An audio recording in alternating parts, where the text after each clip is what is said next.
Maths শিক্ষার্থীদের long মার্চে পুলিশের লাঠিচার্জ, আহত 11। এ নিয়ে থাকতেছে বিস্তারিত প্রতিবেদনে।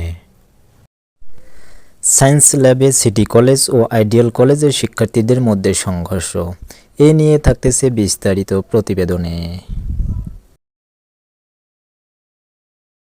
এবারে বিস্তারিত। ম্যাথস শিক্ষার্থীদের লং মার্চে পুলিশের লাঠিচার্জ, আহত 11। শূন্য পদে নিয়োগসহ 4 দফা দাবিতে medical assistant training school maths শিক্ষার্থীদের সচিবালয়ে অভিমুখে লং মার্চ ছাত্রভঙ্গ করতে লাঠিচার্জ করেছে পুলিশ। রোববার 9 ফেব্রুয়ারি বিকেলে শিক্ষা ভবনের সামনে এ ঘটনা ঘটে। বিকেল 5:15টার দিকে আহতদের ঢাকা মেডিকেল কলেজ হাসপাতালে জরুরি বিভাগে আনা হয়েছে। আহতরা শিক্ষার্থীরা হলেন নওগাঁ ম্যাথসের মেহরাব, প্রাইম ম্যাথসের এরশাদুল হক, শ্যামলী ম্যাথসের জাহিদুল হাসান সোহাগ, আমানুল্লাহ, ট্রমা ম্যাথসের সায়মা, সুমাইয়া খাতুন, তহমিনা আক্তার তমা, বরিশাল জমজম ম্যাথসের মোহাম্মদ রাসেল, গাজীপুর ম্যাথসের শিহাব ও কুষ্টিয়া ম্যাথসের আরাফাত। ঢামেক হাসপাতালের পুলিশ ক্যাম্পের ইনচার্জ পরিদর্শক মোহাম্মদ ফারুক জানান, সচিবালয়ের সামনে থেকে আহত অবস্থায় 11 শিক্ষার্থীকে ঢাকা মেডিকেলের জরুরি বিভাগে আনা হয়েছে। বর্তমানে জরুরি বিভাগে তাদের চিকিৎসা চলছে। এর আগে শাহবাগ থেকে সচিবালয়ে অভিমুখে রওনা দেন শিক্ষার্থীরা। শিক্ষা ভবনের সামনে গেলে পুলিশ তাদের বাধা দেয়।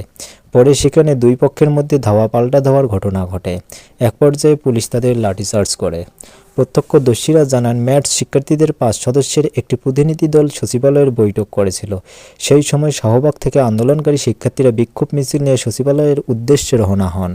পথে শিক্ষা ভবনের সামনে গেলে তারা সড়কের একপাশে পুলিশের ব্যারিকেড দেখে অপর পাশে চলে যায়। সেখানে পুলিশের সঙ্গে তাদের ধস্তাধস্তি হয়। পরে তাদের ছত্রভঙ্গ করতে পুলিশ লাঠিচার্জ ও সাউন্ড গ্রেনেড নিক্ষেপ করে। পুলিশের তাড়া খেয়ে আন্দোলনকারী শিক্ষার্থীরা কদম ফোয়ারা ও মৎস্য ভবন হয়ে ইঞ্জিনিয়ার্স ইনস্টিটিউটের দিকে চলে যায়। সিরাজগঞ্জ সরকারি ম্যাথসের শিক্ষার্থী এবং ম্যাথস শিক্ষার্থী ঐক্য পরিষদের সিনিয়র সমন্বয়ক আহসান হাবিব বলেন, আমাদের এখানে খুব ঝামেলা হচ্ছে, পুলিশ আমাদের লাঠিপিটা করেছে। এর আগে সকাল 11টার দিকে শাহবাগে প্রায় 300 শিক্ষার্থী লং মার্চ করে এসে সড়কে অবস্থান নেন। এ সময় টিএসসি থেকে শাহবাগে আসায় সড়কে যান চলাচল বন্ধ হয়ে যায়। সেখান থেকে বিকেলে লং মার্চ শুরু করলে ম্যাথস শিক্ষার্থীদের। তবে লং মার্চ শুরুর আগে দুপুর 2টার দিকে আন্দোলনকারীদের সঙ্গে কথা বলতে শাহবাগে আসেন স্বাস্থ্য উপদেষ্টার ব্যক্তিগত কর্মকর্তা তুহিন ফারাবী। তিনি আন্দোলনকারীদের সঙ্গে কথা বলার পর সাধারণ ম্যাথস শিক্ষার্থী ঐক্য পরিষদের এ প্রতিনিধি দল সচিবালয়ে যায়। প্রতিনিধি দলে রয়েছেন সাধারণ ম্যাথস শিক্ষার্থী ঐক্য পরিষদের আজহারুল হক রামিম, মাজিদুল ইসলাম, হাসিবুল ইসলাম শান্ত, আহমদুল্লাহ মঞ্জুর ও শামীম মিয়া। দেশে 16টি সরকারি এবং 51টি বেসরকারি অ্যাসিস্ট্যান্ট ট্রেনিং স্কুল আছে। এসব ট্রেনিং স্কুল থেকে 3 বছরের কোর্স সম্পূর্ণ করলে শিক্ষার্থীরা diploma in medical faculty degree পান। এরা বিভিন্ন সরকারি বেসরকারি প্রতিষ্ঠানে স্বাস্থ্য সহকারী হিসেবে কাজ করার সুযোগ পান।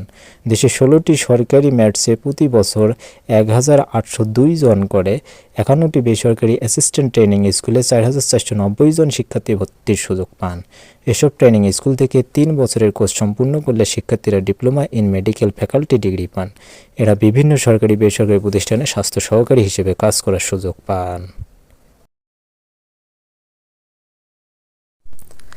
সায়েন্স ল্যাবে সিটি কলেজ ও আইডিয়াল কলেজের শিক্ষার্থীদের মধ্যে সংঘর্ষ। রাজধানীর ধানমন্ডি এলাকায় সায়েন্স ল্যাবরেটরি মোড়ে সিটি কলেজ ও আইডিয়াল কলেজের শিক্ষার্থীদের মধ্যে সংঘর্ষের ঘটনা ঘটেছে। আজ রবিবার বিকেলে এই সংঘর্ষের ঘটনা ঘটেছে। ধাওয়া পাল্টা ধাওয়া এবং ইটপাটকেল নিক্ষেপের ঘটনায় উভয় পক্ষে বেশ কয়েকজন শিক্ষার্থী আহত হয়েছেন। ধানমন্ডি থানার কর্মরত অফিসার সাব্বির হায়দার গণমাধ্যমকে বলেন, ঊর্ধ্বতন কর্মকর্তারা ঘটনাস্থলে রয়েছে। আমরা পরিস্থিতি নিয়ন্ত্রণে আনার চেষ্টা করতেছি এবং যেসব শিক্ষার্থীরা আহত অবস্থায় আছে তাদেরকে ঢাকা মেডিকেল কলেজ হাসপাতালে পাঠানো হয়েছে।